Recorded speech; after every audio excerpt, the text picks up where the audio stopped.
Kia ora and hello from the Potter's House Church here in Napier, New Zealand. My name's Pastor Rangi. Me and my wife Danny and my two children pioneer here, and I want to give a shout out to the Hornsby Church and to Pastor Rangi for the invitation to come and share a bit of my testimony with you guys. So Pastor Rangi's asked me to share about my involvement with the occult, the demonic, and so I'm going to be sharing a bit of that, but I've got some questions that I'm going to be answering just to help give some context and background to what I'm talking about. So the first question is, what made you get involved in that world? And by that world, we're talking about the occult too.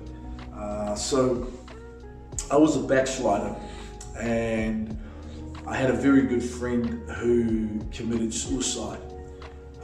But before he committed suicide, leading up to the weeks before, he was asking me a lot about the Bible. So he knew I was a backslider, although he didn't understand what that meant. He knew that I previously went to church.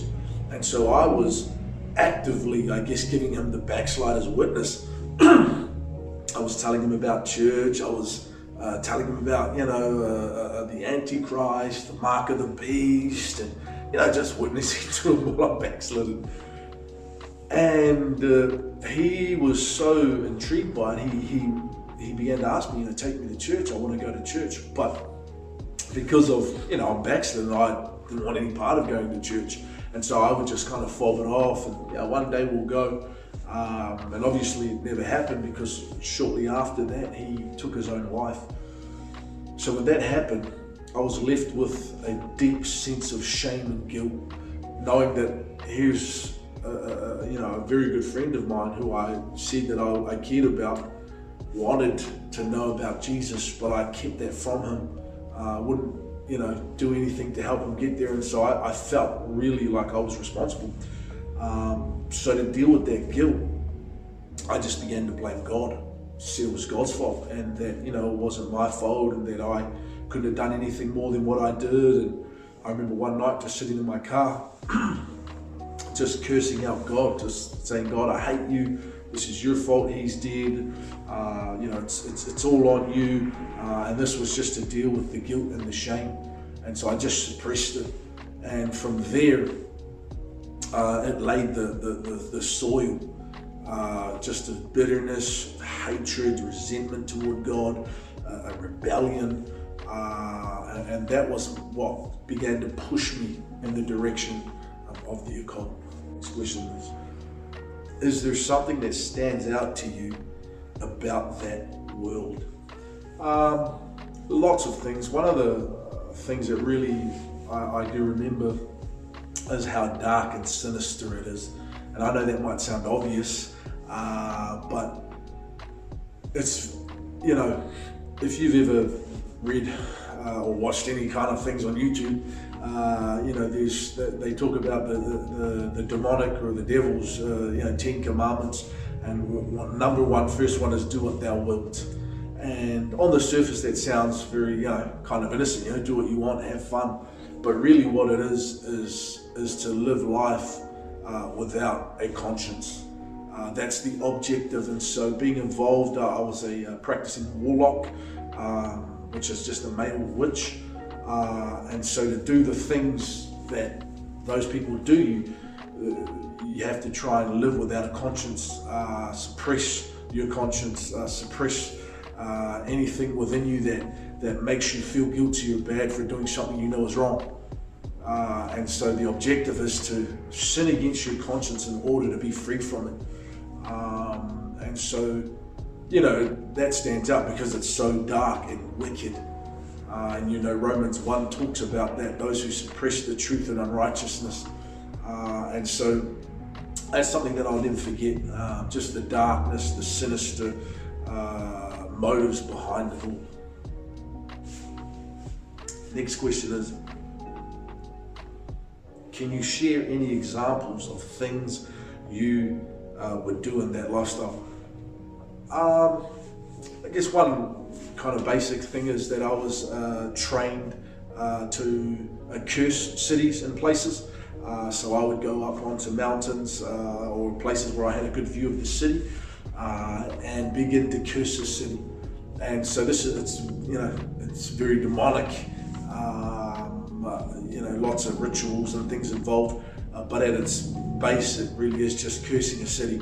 And I'd go up, curse a city with immorality, drunkenness, all kinds of whatever, wickedness.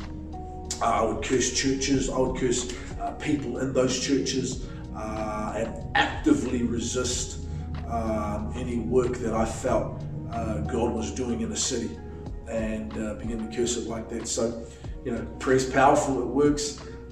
So amen, make sure you pray. So the next question is, how did you get saved? So remember, I was a backslider, so I knew about God, I believed in God. I guess, long story short, is I had a vision of Jesus. I had a full vision where it was like Jesus in real life, like I could see him, touch him, and all that. And I had this vision, and it was one of the most frightening things, or it was the most frightening thing I'd ever experienced. It was like dread, and I was so afraid. I was so scared. And in that moment, it was, like, man, is this what I really want to do? Do I really want to meet Jesus, the judge? And so that kind of kicked the door open for this wrestle in my mind. Do I want to do this? Is this what, am I going to carry on? What if I die, I'm going to go to hell? And over a 24-hour period, I began to wrestle with these thoughts. And during that time, while I'm wrestling with it all, I'm also seeing the destruction of the life that I'm living. I was seeing, friends who were being tormented because of the demonic things that they had been involved in with me. And so I'm seeing that. I'm seeing the destruction and the sinister and the darkness of it all. So all of those things happening, all kind of came to this, mixing point where I repented, dropped to my knees in front of a good friend of mine in the driveway, and gave my life to Jesus, and got up from that place, and I made the choice that I was going to serve God. Next question is, what happened after that? Okay, so I guess it was such a powerful thing that when I prayed that prayer, I just remember like this guilt, man. It was like it just started to wash off me. Before that, because of what had happened to my friend who committed suicide, I used to always feel like I had a layer of like a stain on my body. So I'd wash in the shower and all those kinds of things, and scrub my skin a lot, because it was like there was a stain on me that I couldn't get rid of. And I remember praying the prayer in my friend's driveway on my knees, and it was like this. I could just feel something just fall off me, and it was like the guilt, man, and the shame. All I can say is that it just fell off, and right then, man, I knew I was forgiven. And so I got up from there. I called my wife, who was in church, going to the Potter's house in Hamilton. I told her that I was coming back to Hamilton to get saved. That was on a Thursday, and then on the Sunday morning, I showed up in church at the Potter's house in Hamilton, suit and tie, 9:30 a.m. for prayer, and got saved at the altar call, and began to serve God.